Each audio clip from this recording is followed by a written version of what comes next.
Listen, there was a time I felt completely lost. I mean, truly lost.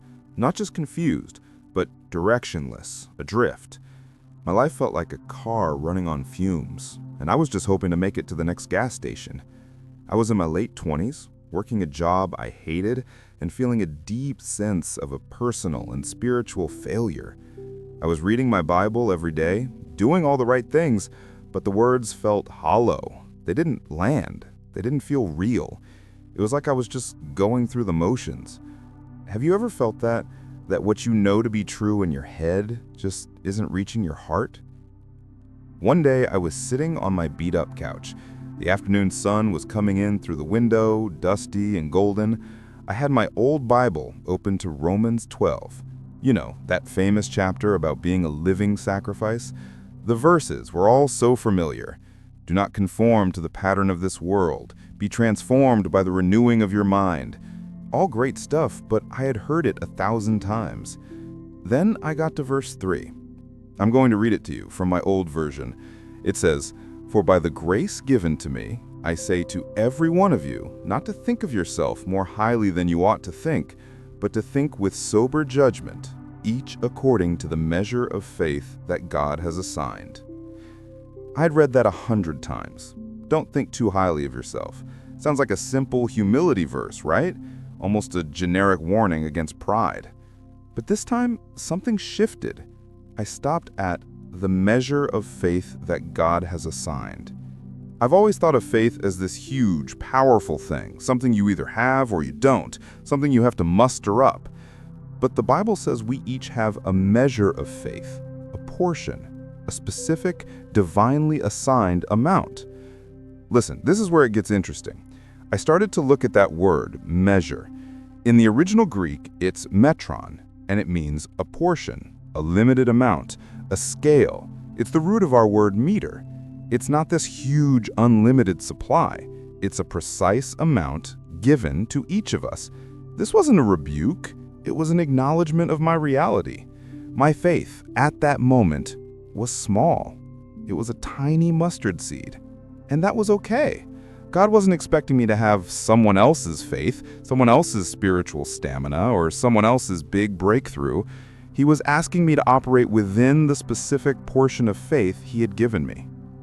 This changed everything. It took the pressure off. I wasn't failing. I was just operating within the measure I had. It was like I had been trying to run a marathon with the gas I had for a quick trip to the store. No wonder I was exhausted. I was comparing my journey, my struggles, my tiny acts of faith, to the grand public acts of others. I was trying to have the faith of a spiritual giant when I was just a beginner. Psychologists talk about this. They call it the comparison trap. We look at someone's highlight reel online, their polished life, their big accomplishments, and we compare it to our own behind-the-scenes struggles. This isn't just a spiritual issue, it's a human one. Our brains are wired to notice differences, and when we constantly see what we lack compared to others, our sense of worth and purpose plummets. It triggers feelings of anxiety and hopelessness. But Romans 12:3 says, in a way, stop. Your journey is yours alone.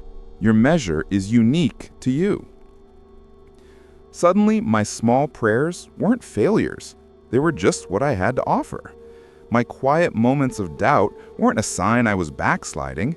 They were part of the process. So I stopped trying to pray big, eloquent prayers. I started with simple ones. God, help me get through this hour. Or, God, thank you for this coffee. I stopped trying to give huge amounts of money I didn't have and started just giving what I could. A few dollars, a kind word. I stopped trying to feel a certain way and just acknowledged where I was. God, my faith is small right now. I'm just hanging on. Please help. Listen, that verse gave me permission to be a work in progress. It shifted my focus from trying to be someone else to just being the person God was making me to be right where I was with what I had. The point wasn't the size of my faith, but the faithfulness in the measure I was given. And here's the crazy part.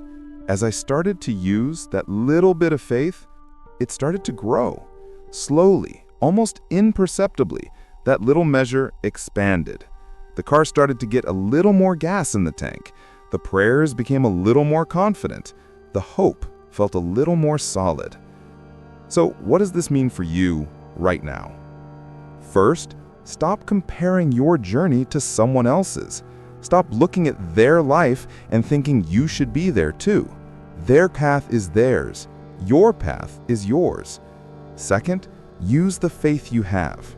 Even if it feels small, don't wait until you feel a certain way. Pray that simple prayer. Take that small step. Give that small offering. Be faithful with the little and watch as it becomes more. And third, remember that your worth is not in the size of your faith, but in the fact that it was given to you by a loving God. It's a gift. You can't earn it. You can't fake it. You just have to be faithful with what you have. This one verse didn't just change a day for me, it changed the entire trajectory of my life. It gave me the freedom to breathe, to be imperfect, and to grow naturally. It turned my spiritual journey from a pressured performance into a slow, joyful walk. So if you've ever felt like your faith isn't enough, listen to this. It is. It's exactly the measure you need for today. Just be faithful with it. If this resonated with you, I would love to hear about it in the comments below. What is a verse that has changed your life? And if you want more videos like this, just hit that like and subscribe button. I'm so glad you were here.